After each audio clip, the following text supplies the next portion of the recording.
Hey everybody, Chuck Esposito, Racing Sportsbook Director here at Sunset Station in our cool digs off of Club Madrid with Jason McCormick, our Racing Sportsbook Director at Red Rock for another segment of Bookends. We've named it. It's Bookends.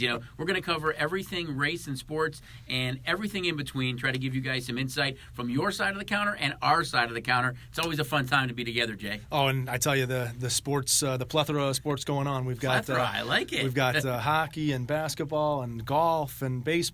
It's just been crazy weekend, and some crazy results this weekend, and some trends that continuing to set themselves in the NBA bubble. And obviously, we saw a Knights domination, so lots to talk about. I don't know what you want to jump into first. Let's do hockey. Let's go right into our backyard. Let's talk about the Vegas Golden Knights. I think it was more than domination. I know that we talked on it this morning that when you play the Blues, who are the defending Cup champions, as big and physical nostalgia play that they have, they wear you down. And I think that was evident with the Canucks. They just were ill-prepared last night. They made our Chicago Blackhawks look pretty good, considering we lost every game except the first one by a goal or won a game. It was total domination, as you said, by the Knights. 54 hits. 11 of those hits by Reeves. You could just see they were in their head. Robin Lehner, who got the start last night, and we'll touch on the goalie situation there, but you think about Robin Lehner, 3 straight shutouts now against the Vancouver Canucks. So if anybody's in the Canucks offense's head, it's Robin Lehner. That team just played. We rolled out 4 lines last night. Defensively, they were stout. Goaltending was good. All the changes were great. They just looked like they probably could have put more on the board. From our side of the counter, we weren't Knights fans. We weren't Knights fans on the puck line, but thank God it stayed under. We only had one team to score, which really helped. Well, and the Knights definitely had their chances to put more in, and Leonard really shut things down. But yeah, I mean, I don't think that was a great situation for Vancouver. You had the Knights with essentially 4 days of rest. Vancouver played 2 games in that time against, like you said, the physical Blues. They kind of took a deep breath after getting through that Blues series, upsetting the Blues, and then to walk into that Knights team well rested. I just think it was a bad spot for Vancouver. I think that they are a better team than what they showed last night, although the Knights might be as good as they looked last night. They looked really good. I mean, when you think about Tuck and Pacioretty and Stone and Schmidt and Theodore, the way they looked as a team last night, it was just dominant. It was a really dominant performance. And, it's going to be interesting to see how the West kind of works out. But, I mean, right now we've had them the favorite to win it all. We've had them the favorite in the West. And the public's back on that side. They played them last night. I think when you look at the West as a whole, everybody thought it would be Vegas and Colorado. Colorado got thumped in that first game, 5-3 against Dallas. Dallas has really owned Colorado this year during the regular season. And I know it's a regular season that was long ago, but they were 4-0 against the Avalanche. They now beat them in the first game of this round to go 5-0 this year against Colorado. And Dallas just plays a different style. They don't score a lot of goals. They don't give a lot of goals up. Yeah, but if they're getting goals like they have since they've been in the bubble now, they're averaging over 5 goals a game.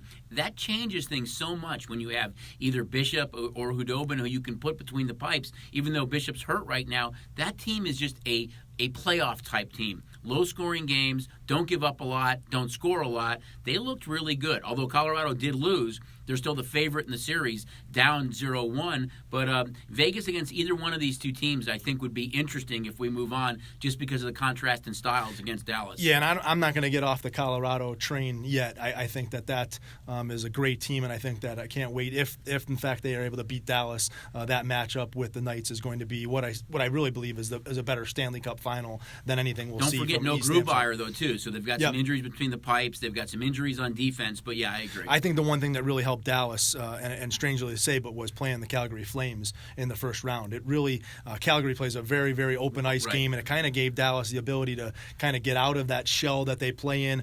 They had some games where they had to really come back and they were down 3-0. Play open ice, and so it gave them a lot of confidence to go out there and score goals. And you saw that in Game 1, to get that quick start, kind of stifle the Avalanche. And like you're saying, the history of there, Dallas has that comfort level against the Avalanche. I think that's going to be a long series, and if you're a Knight fan, that's great because if those two teams beat each other up and the Knights are able to kind of walk through Vancouver here, could be in a similar situation where the Knights might be getting 3, 4, 5 days of rest before those teams can play each other. Right. I think even when you look at Colorado, their style is a little bit similar to Calgary. I mean, you look at Nathan McKinnon, you could make a case that if Connor McDavid is 1, Nathan McKinnon might be 1A right now, just with his speed and the way he plays on both ends of the ice. And Cal McCarr, who's probably going to win the Calder for Rookie of the Year on the back end, is extremely fast and gifted. they've got a lot of speed on that team too. Real contrast in styles between Dallas and Colorado. It should be interesting. I agree. I could easily see that series going 7 games. But let's flip it now to the Eastern Conference. And you think about Boston right now, who's up 1-0 against Tampa. They look like the best team in the East. They can roll out 4 lines. They're getting good goaltending now, not from Tuukka Rask, who opted out, but from their backup goalie right now. So when you think about that, it's kind of different that they kind of they sleepwalked through the round robin. Well, you talked about it. They were the President's Cup trophy winner. They should have. They should have been the number 1 seed. We really shouldn't be watching the number 1 Boston Bruins versus number 2 Lightning, and Boston drops down to the 4, and Philadelphia is able to sneak up. And so on the other side of that series, we've got the Flyers and the Islanders really should be the 4 and the 6, and the other series is the 1 and the 2. So we've got a really tight match here. I think Boston kind of slept through those round-robin games, and now we're seeing them kind of turn it on. Still going to be a great series with the Lightning. The Lightning have too many goal scorers to kind of go away quietly. I think that's going to be great. And I think the matchup on the other side, despite the Islanders being the 6th seed, I think you always talk about Barry Trotz. The fact that these games are just pick 'em games, on both sides. The Lightning and Bruins is a pick 'em game, and the Islanders Flyers is a pick 'em game. We're going to see a long series because these games are that tight. It's going to be a bounce here, a goal there. It's going to determine these series. I think when you look at Boston, the fact that they can roll out 4 lines, maybe they had a little bit of chip on their shoulder. Here's the President's Trophy winner, and they don't win a game in the bubble, in the round robin. They're seeded 4. Philadelphia, who is seeded 4, ends up flipping, and they're number 1, and that's why they're playing Tampa right now. But they're an extremely deep team, too. I think when you look at the Islanders and Flyers, you love Barry Trotz because his style of coaching is great for the postseason. It's kind of a little bit like what you get out of Dallas. You don't score a lot. You lock teams down. They were 3-0 against the Flyers during the regular season. So if that trend kind of carries over like Dallas and Colorado, it'll be interesting to see how that series plays out as well. Both conferences really, really good right now. But I think the 2 teams out west at the top, Vegas and Colorado, are the ones everyone's kind of talking about. When they were closing out the Knights game last night, they were talking about these 2 teams going back to the same hotel. Right. They're both staying in the same hotel. So I wonder what that dynamic adds to it as well. We saw the Knights get really physical right off the bat. I mean, obviously you saw Reeves came out with 11 hits and 54 hits on the game total. That game had some chippiness to it right away in game 1. I thought Alex Tuch was one of the best players on the ice yesterday. But as these teams are playing in a bubble and staying in the same hotels, do these games start to have a little bit more chippiness to them? And what's the talk in the background that's going on that we don't know about? I'm thinking if you're the Canucks and you go to get on the elevator and Reeves is standing there, that if you're Horvat or Quinn Hughes, you're taking the stairs. Oh, it's there was no quit in Vancouver. Even though they were down 4-0, 5-0, they were still playing chippy. They were still getting after guys. So I think we're going to see a different Vancouver game in game 2. That doesn't mean that they're going to go out and beat them. I just think we're not going to see a team that gets kind of blown off the ice the way they're very young. You've even heard some of the announcers kind of reference that Vancouver reminds you of a young Chicago team in 2009, the year before they won it. You look at that kind of that nucleus of young players, if it's Pettersson or Horvat or Quinn Hughes, they're really, really good. So it'll be interesting to see how that all plays out. But Vegas was so dominant. You think about, God, Minnesota gave up Alex Tuch. Couldn't they use him? Florida gave up Jonathan Marchessault. Couldn't they use him? It was just really a great job of what Vegas did of putting together that team, the way they developed. That's why you're so excited about the Seattle Kraken. The Kraken, right. As we go there. What teams are going to steal what players when we get there? One last thing about hockey, though. I think, just getting back to our own backyard, and that really is the goaltending situation. Leonard's been phenomenal. Only lost the 1 game since he's been in the bubble, but since he was traded to Vegas. Unbelievable stats. You have to feel a little bit for Fleury. I mean, he hasn't been that bad, but Leonard's played phenomenal right now. There's no real tie from DeBoer to Fleury right now, but everyone asks, I guess Fleury's done. I don't think he is. I think you're going to see him again in the series. And had Chicago won Game 5, after they just won Game 4, they scored the 2 goals quick. If they win Game 5, I think they would have gone back to Fleury for Game 6. Well, I think the hardest part of it is that as a Golden Knight fan and fans cheering for the Knights, Fleury is your only a fan. We're not rooting around for him. He's the face. He really was the face of the franchise. Right. You take over that cup, the inaugural season, the cup run, and he was really the guy that took him there. And even the next season, it was really about him. And his game has suffered a little bit. They bring in a guy of Leonard's status, and he's taken the job. And you can't argue with what he's doing on the ice. And it's not even all about him. The defense that they're playing in front of him, the ability to block shots in front of him. And when Marc-Andre Fleury was in the net, it was the same thing. I mean, whoever you put on the ice in front of that Knights team or behind that Knights team is going to have a great chance to win some games. Well, that's kind of the interesting piece is that Fleury is owed 2 more years at $7 million a pop, so $14 million. Leonard, when they traded him, you had to get both Chicago and Toronto involved to pick up some of his salary. It's conceivable that they go on a deep run, potentially even win the Cup, and would they be able to keep Leonard or not? I think that's going to be the big question for the Knights going into the offseason. I'm sure they'll be happy to worry about that problem after they win the Cup. Right, he's gonna try and take these guys that he has and mix and match whatever he may have to do.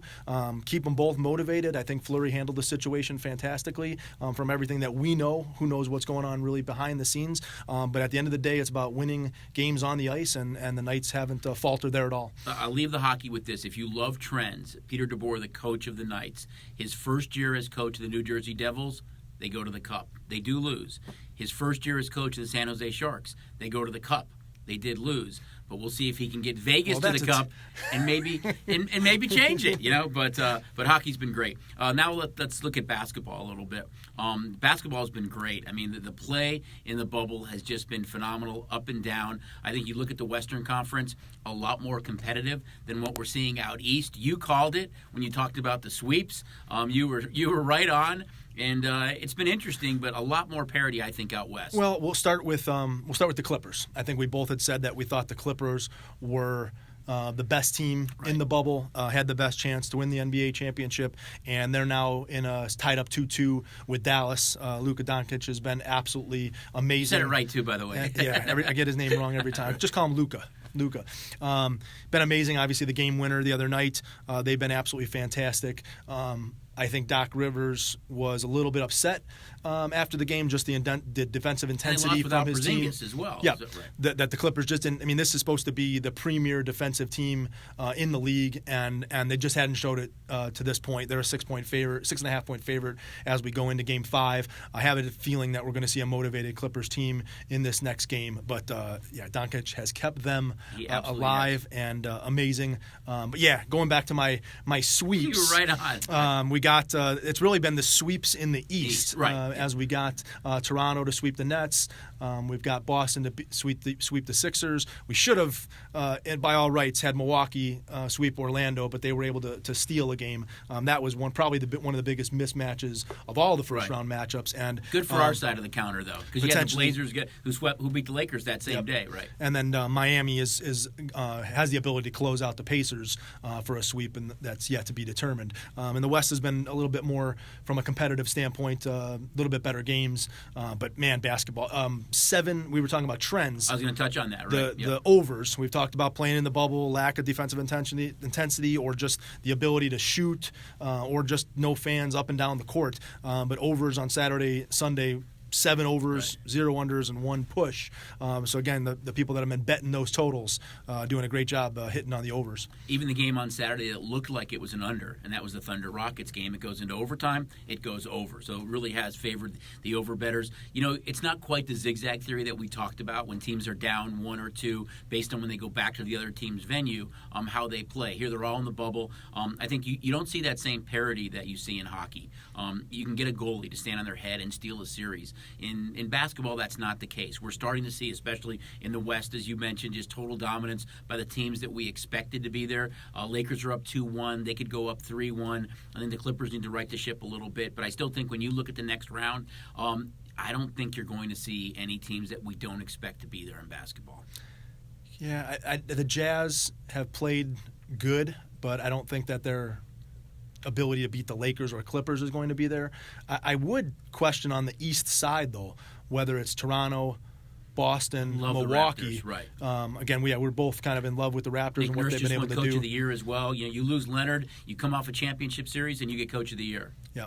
I think that those 3 teams on the East are going to make it very, very interesting, and it's going to be a battle. I don't think Milwaukee is going to walk through the East maybe the way you would have thought before we came to the bubble, right. or in the middle of the basketball season before we hit COVID.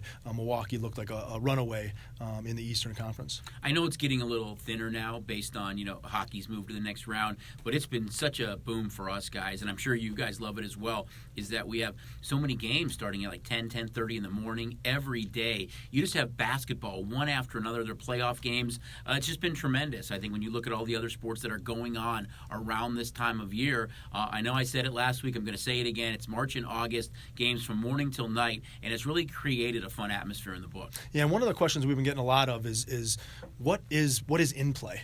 When you have your pregame wagering and when you're on your app, you're clicking over on sports and you see parlay cards and race, and there's that other tab that's in play. And in play starts when the game starts, and you'll see the games listed there. They'll be there 24 hours before the game actually starts, so you know what games are doing. Games, right. Yeah, and we're doing, obviously all the NBA games, all the NHL games, all the baseball games at this point in time. You'll see some scattering of soccer games that in the in play as well. But once the game starts, you see so many wagers that we didn't have when we had kind of the pregame lines of, you'll see your first halves and your side and total as money line, maybe some first 5 innings or first quarters or first periods. But when that in-play app opens up, you've got all that stuff. You've got totals and money lines on first periods. You've got totals and money lines on every inning of every baseball game. Right. And so if you haven't had a chance to click over onto that in-play function, give it a shot. Just take a look. You're going to find a lot of different ways to be able to bet a game during the in-play. Out of all the sports, I think for me, the biggest handle that we generate, and I think that's the most intriguing, is in basketball, because we always say it, everybody makes a run. So you can get a team that was the favorite in the game at some point to be trailing maybe early in the first or second quarter. That price becomes way more advantageous. Even if they don't cover the number, I know we talk many times and go, but we could be in trouble on in-play based on the way they may have come back. Yeah, we get a lot of the times when you see a team, call it the Nets or the Magic, when they take that 8 to 10 point lead early in the game and the in-play line is now flipped to the game being a pick'em, and it's like, I hate seeing this game being a pick'em. We know Milwaukee's going to make their run back into the game. So it does open up a lot of different opportunities depending on how you see the game flow going. Conversely, on Saturday, I think it was the Rockets-Thunder game, the line closed 2, yet in the first quarter they were up 18-11 Rockets. The in-play line was now 7.5. They ended up losing outright in overtime. So sometimes it worked in your favor, sometimes it doesn't. But again, it's been so much fun for us with games going on all day. There's another sport that's being played right now, and that's baseball. We can talk about kind of the Windy City series between the Cubs and the White Sox first. It was a great weekend series. The White Sox were that team going in. We talked about the Reds in the National League. Who's that kind of vogue, hyped-up team in the American League? It was the White Sox. More tickets, more liability than the White Sox. They're sitting right outside a wild card spot right now because they might be playing in the toughest division in baseball with Minnesota and Cleveland, but every run that the White Sox generated against the Cubs this past weekend was due to the home run. That's unbelievable for this young team.